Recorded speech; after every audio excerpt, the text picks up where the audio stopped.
you went to high school in Texas, the Woodlands. Yep. Shout out. You played in Texas Stadium in high school? Yes, sir. Didn't you play in the Astrodome in high school too? Yes, sir. Jesus Christ. And the Alamo Dome, too. And the Alamo Dome. Yep. Oh, Yeah. Just getting dome all over Texas. so much Texas Dome. The trifecta. Now, give us Sorry. one cool thing of each of those stadiums. I mean, Texas. There's nothing like the old school Texas Stadium. You see highlights of Emmitt Smith, Troy Aikman, Dion back in the day making plays. They hung a couple banners up in there too. So the tradition in Texas Stadium, it's a mecca for high school football championship games. A bunch of bowl games used to come through there, and you walk into that stadium and you could feel the tradition. It wasn't the prettiest sight, but that there's been great football played there, and they an old Texas folk tale is that they cut a hole in the roof so God could watch. And America's team, right? America's Love that. team. So it was really kind of it was the mecca for high school sports. I played a 3 overtime game versus Tyler Lee in that stadium. What year is this? This was 2003. 2003. This is your senior year? It was actually the 2004. I think it might have. Yeah, it was One of those 2 years. the end 'cause of- football years suck. Yeah, no, it right? was end of the 2003, right before I graduated in 2004. But it was the 2003 year of the season. Is this state championship? It was a playoff game to go to it was a semifinals. So we're playing playoff games in Texas Stadium. Yeah. A lot of great athletes play there. I mean, anybody that's ever played in a big high school football game in Texas has played in front of 40, 50,000 people at Texas Stadium. And we didn't play our state championship game there. We played at Rice, but it was these big stadiums get packed, dude. I played in the state championship my senior year. It was an all Houston final in Houston, and we had 50,000 people there. And it was the first time I really felt what a big game was really supposed to feel like. Wow. Friday Night Lights, it's real. Yeah. Now, what do you remember about the Alamo Dome? Where is the Alamo Dome? The Alamo Dome is in San Antonio. You see the Alamo Dome in bowl games. You see it in a lot of college basketball finals. I've played the Final Four. They just played the Final Four there a couple weeks ago. It's kind of a basic stadium, but the city of San Antonio fully supports and comes out to any high school football, college football game there, any basketball event there, and it's a staple in Texas as a premier bowl spot and high school game field. We opened up. They have the Texas Football Classic there every year. You open up the season, first game of the year there. We did that one year, and we got the opportunity to play on TV. In the state of Texas at the Alamo Dome, and again another opportunity to kind of get your name out there, show the world, the state what you can do, and try to keep moving up the ranks. Such a Texan, show the world. No, ain't no one outside of Texas in 2003 watching that goddamn game. Okay, you Texans do have think the internet. everything's about goddamn Texas. That's one thing. Texas people do love Texas. Now, what's up with the Astrodome? I played in the Astrodome my sophomore year versus Duncanville. It was a big game, another opener of the season. And you play these schools all around Texas that aren't in your district. You really have an opportunity to play against a lot of great football teams. It was old school turf, dude. It smelled like old beer in there. I used to go to Astros games all the time, watch Craig Biggio and Jeff Bagwell, and you walk in there and the brightness of the turf like immediately illuminates your eyes, and then you just smell that old crusty beer in the seats, and it's like you're like this is what sports is supposed to smell like. Yeah. You know what I'm saying? So you hit the trifecta. That's so cool. Yeah. What's like growing up in Texas? It's all about football. My dad's a high school football coach in Texas. I actually played against him in the district. And so you went to a different high school than your dad's high school that he coached. Yeah. And you guys played him. We played against each other. They were in our district. They're another really good team in our district. How's that go down? It's cool, man. And we had he was the defensive coordinator. Obviously, I played receiver. So He just double you all game? he beat us my sophomore year. Then we beat them my junior and senior year. But he was out on the numbers, calling out the plays. They're doing this, they're doing that. He's been watching our offense, as I came through the ranks and my brother came through the ranks. So he knew every play that we were about to call. Why didn't you guys go to his high school? Because my brother and I grew up in the Woodlands. All our friends were there in the Woodlands. That's where our house was. He traveled like 15 minutes south at the time to Westfield High School. And they were good, man. We went to the state finals my senior year, and then the next year his team went to the state finals. We both ended up losing that game, but really good teams. So the talent was there. Now, how's the dinner table after your dad beats you? It was quiet, man. You know, he humbled me early. And got us. He had to get some good players, and then we got him my junior and senior year. I have one great memory though. We had an interception that their DB ran down their sideline. I go to tackle him. I get blindsided, blown up, and into the sideline. My dad catches me, and then throws me back on the field. And I go back and I'm starting to try to run this guy down, but he scored on it. So. It's just, you know, I remember every game before we played each other, you know, he'd come up, tell me he loved me and he's proud of me. And then he'd you know, we go about our business and have fun for the next 3-4 hours. And then it was awesome, man. Great memory. How bad did you want to beat him? I was begging him to put, you know, guys on me that I knew I could toast.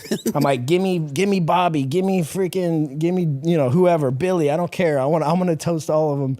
And then, you know, he put their best player. I forget his name, but he ended up going to play in college, and we had a battle, man. They had some really good teams. So, who were some good, like some big name high schoolers in Texas around the time you play in the league that you remember?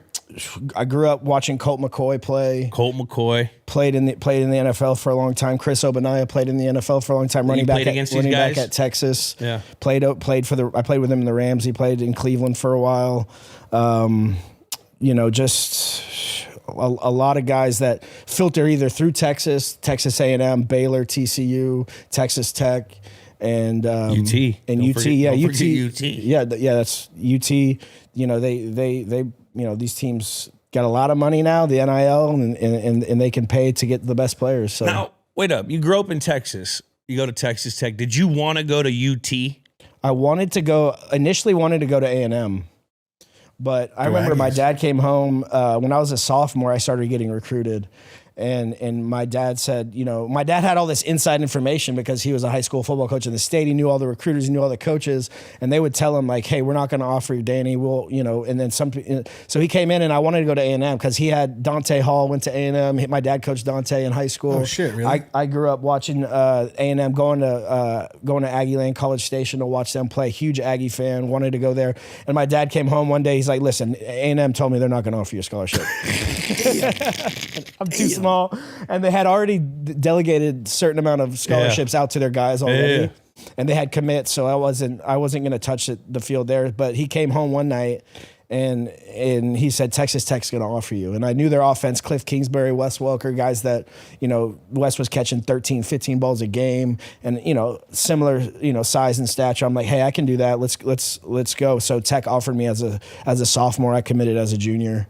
And I committed to Tech before I even took a visit. And now I was ready to in go. this day and age, so say like somehow Danny Amendola is playing right now at Texas Tech, balls out his freshman year. Yeah. Is he graduating a Texas Tech guy, or is he going to get NIL somewhere else at A&M or UT? They say, hey, here's the real money, kid. Yeah, you know, get out of those minor leagues in Texas Tech. Because I went to a 2A school. Right. So you went to a AAA school. Right, yeah. I went to a 2A school at Kent State, but you know, we put up some powerhouses up there. So yeah, right. Would you have finished at Texas Tech? I mean, I'm loyal to Tech. I can't imagine going anywhere else. You know, I came from nothing though, money-wise. It's enticing when you got $2 million on the table, $3 million on the table. The decisions these kids have to make, thank God I don't have to make them. So, but Texas Tech is my home. You know, I have all my, you know, great friends went there. A bunch of great coaches came through, and I'm loyal to the red and black. So your dad coached Dante Hall, the human joystick. The human joystick. Has one of the most elite punt returns, probably the most elite punt return that we all could just remember. Yeah. I mean, how was he in high school? He was crazy. He played running back actually, and they tried to get him the ball in every play. And you know, I remember I was a ball boy when he was at Nimitz High School, and he was a senior there. and just getting to watch him go through Texas A&M, played running back there. They try to get him the ball in every play, and then he punt return, kick return in college as well. So, dynamic player. He's great hands, obviously great body control. The transition from running back to receiver in the NFL was pretty easy for him. Although he excelled in the special teams roles, he definitely contributed on offense too. So it was great to see him transform into a receiver. Oh, there you go. Shout out. Yes. Shout out Hasbro. There it is. Shout out Hasbro. In one sentence, can you describe football in Texas? One sentence. One sentence. Texas education. Let's see it. Yeah. The town stops and the people go crazy. Paint the picture. Friday night at the Woodlands, rival town, homecoming, rival teams there. Paint us the picture of what the city and that your high school experience was. Because I went to California. Yeah. Bunch of hippies out here and stuff. Like our football is really good, but we had 30,000 people coming to at least my school. There's some that float around, but I want to hear the Texas Woodlands, 2A, 5A, whatever freaking A you guys are. Yeah. I mean, first off, they put so much work in the offseason and into 7-on-7 and into, off-season football. And then they get into the season and then the city shuts down. The town completely stops. Everybody you got a comes billboard out in front of your house? Like Varsity Blues? Friday Night Lights, yeah. No, I don't. I have a funny story I'll share with you after this, but we it's all about the pride of the city that you're from and representing that, in the best way possible, and there's no better way to do that than football and on a Friday night. Then what's that funny story you had? So just to give you like a little rundown on how popular, sports in general, but in football is in our community. We have a community newspaper, just like a lot of communities do. And I was 18 and I had my brother's fake ID and I needed to go buy everybody beer on a Saturday after the Friday night game. So I walk into the gas station. I got my fake ID, which is my brother's ID. Shout out Matt. Thank you. And I go to put the beer on the desk and I'm pulling up my ID. Yes, sir. Here's my $22 cash, crinkled up $1 bills. And he goes, I can't sell you that. I'm like, why not? I'm like, what do you mean you can't sell me that?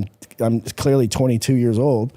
And he goes, because you're on the front page of the he's the Woodlands Chronicle over here, scoring touchdowns in high school, buddy. Get out. So he didn't sell it to you? They didn't sell me the God darn it. So it wasn't that popular. I know it. It's not like where Daisy Confused where the guy looks the other way. He's like, all right, boys, go have fun. Right. But that's so sick. Yeah. So we had to find a new way. That rocks. Does your mom go to your game or your dad's games? Oh, mine. Yeah. Amendola represents. Walk us through the pass, beat by beat. Well, we got to start by the full season.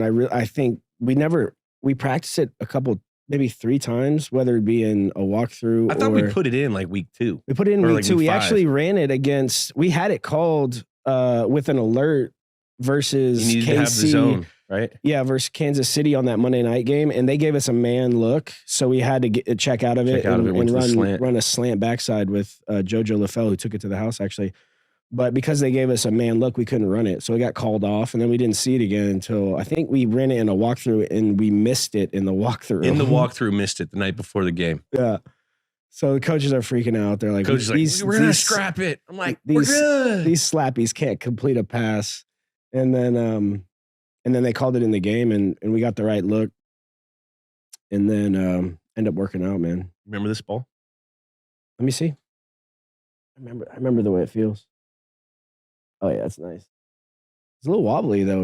Was it a complete spiral or no? It was a little. I just wanted to get out there. Little wobbly. I thought I overthrew him. Nah, but like Dole ain't gonna get this. He ain't got that speed, man. Hey, little joker run, catches it, little high step in the end zone. Tracked it down. That was the loudest I've ever heard Foxborough. Well, we were down 14 points twice in that game. That was the second time. Yeah, that tied it up at 28. I tied it up at 28. They went up 14-0. Then we went to 14-14. Then they went up 28-14. Yeah. You remember the lead up to this? Josh? No, I don't. Yeah, Josh just came up to me in the drive before. He goes, I don't need to give you any lead time for the double pass, do I?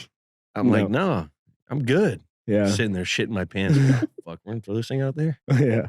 Thinking about the walkthrough the night before. Yeah. What were you thinking when you let that ball fly? I thought I overthrew you. No, I was good. I was jogging too, bud. I don't Hit know. me right in stride. Didn't even have to turn the jets on. I mean, I didn't, when the guy's that wide open, you just got to fucking put it out there. Yeah. Gronk was blocking for you. Yeah. Gronk right after fucking gives me a big old bear hug. Yeah. Grabs me, lifts me up. The funniest thing is the next day in meetings, Julian walks in with an ice bag on his shoulder. Like he just pitched like 9 innings, shutout, no hitter. Got to protect the rotator, baby. Belichick. He threw one pass. I came in last too. Yeah. Like I came in last. I'm like, oh, hey, sorry, coach. I had to get ice bag for my arm. It's like, fucking. Yeah. He cracked a smile on that one. I think. Yeah. It was fun. Yeah, it was good, man. Where does the pass rank among our favorite on-field memories? It's up there, bro. I think it is. It's up there. We had a lot of good memories on the field, but I mean, there's 5 years of. But that was us incorporate that. Like we both got to touch the ball in one play. Yeah, pretty tight. I got a touchdown. You got a touchdown. I threw one. You got one. It's sicker that you got to throw it, but didn't you? You had a couple of throws. A couple of throws, yeah. You have a touchdown pass? Yeah, I got 2 St. Louis? 2 or 3. I got 2 touchdown passes. Go look at Sling It. How many times do you think we fought? How many times will we fought? At the Derby? We fought in Vegas. Didn't we fight on this Vegas trip? In the middle of the street? Remember you fish hooked me? Yeah, you bit my pinky. Yeah, you were fish hooking me. I mean, how you get out of a fish hook? You got to bite. We were in the van. Remember the back of the van? We were in the back of the van and rallied out. Yeah. And then we hopped out of the van as if nothing happened, just walked into the room. Yeah. But we literally were fighting in the car. What sparks a fight between you guys? Anything. Anything. I don't know. We were riled up. Let's just say we had been drinking for probably 18 straight hours. 18 straight hours. We get out, we start fighting, and we're like pushing each other. And then like the door opens. We're literally in the middle of the strip fighting. He gets me in a fish hook. With my pinky, and he bites my pinky. I almost bit it off. He almost bit it off. I had to almost bit that thing off. Then we fought on with the sunset. Oh, it was the most beautiful fight I've ever been. It was so beautiful. We'll have to get the picture of that. That sounds picturesque. And show the people. I have a still frame of that. We were literally, I don't know why. Why were we drinking that day or fighting that day? Because we were drinking. Because we were drinking, yeah. That's when we were skateboarding around town. Oh, that was, yeah. We can't tell this. Can't tell that story. Can't tell that story. Brick and mortar. Shout out Brick and Mortar. We were pro skateboarders. We were sponsored by Mountain Dew. Yeah, we were telling people we were pro skateboard photographers. We're in town for the X Games. Yeah, the X Games, but I don't even think the X Games were in there. Yeah, they weren't asking too many questions. The bye weeks were always the best, though. We'd maybe shoot down in New York City, grab a bite, maybe a cocktail too. Do you got any stories in New York that you and I can talk about on national television? This is national podcasting. National podcasting. Ooh, we went down there a lot. I remember one time. It was in the off season, and Julie and I went down there for like 4 days, ripped it. I had to go back for like rehab or something. And then Julian was supposed to come back with me and just never showed up to work for like another 2 weeks. It was a week. He'd send me pictures at like 10:30 in the morning, just drinking whiskey. I'm like, what? Come back to. I just broke up with a girl. Come back. I was He's all heartbroken. I'm like, get your ass back to work. I know he was out anyway. I was like, I lost my friend to New York. That's what they started calling me, Gatsby. Kudavidi saying, Gatsby, when you coming home? Gatsby, come back. Oh my God. You're supposed to come back. Oh my.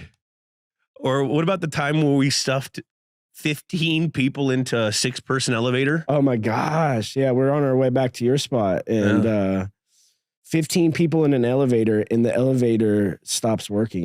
It breaks. You got stuck. People were in there like literally like claustrophobic, like crying, like so mad. I still was on my shoulders trying to open the roof. Full FBI. Weight limit reached. The fire department had to come and open up the top, and everybody climbed up the elevator and got out. We're going to another unit. We go into another unit, another apartment. It wasn't our apartment, right? Yeah. They let us in there. Yeah. Dola goes right into the fridge, grabs a beer.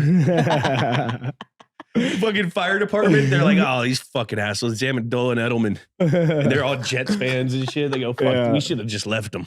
Yeah. Oh, Thanks, Fireman Ed. Yeah, Fireman Ed. New York's great, man. The Met Gala was fun. I remember we were late to the Met Gala, shocker. And like you could only get in. If you're coming, you got to get in at fucking 8:50. And if you're 8:51, you're not coming. And it was like 8:49. And Julian, we were waiting in this line, and there's like a long line of cones here. And it was like the line's like another 30 minutes. Like we're fucked. And Julian sticks his head out. You can see his beard. He's got his shades, dip in his mouth. And then he goes to one of the police officers. Hey, buddy, you look like a fucking Jets fan. the guy walks over to the Suburban. He's like, you know what the fuck? No, I am a Jets fan, but you guys, he moved the cones out of the way. You guys need to get up right up here. And the guy moved. We cut 30 minutes worth of line, all because we're talking shit. The only cool Jets fan in the world. I love it. Yeah. The New York police are always so cool. Yeah. They're ball busters, but they're always like rad cool. Yeah. They show love. What about that Harvey Weinstein story at the Met Gala? Oh yeah. So we're pissing. We're in the bathroom and I didn't know who he was at the time. I didn't either.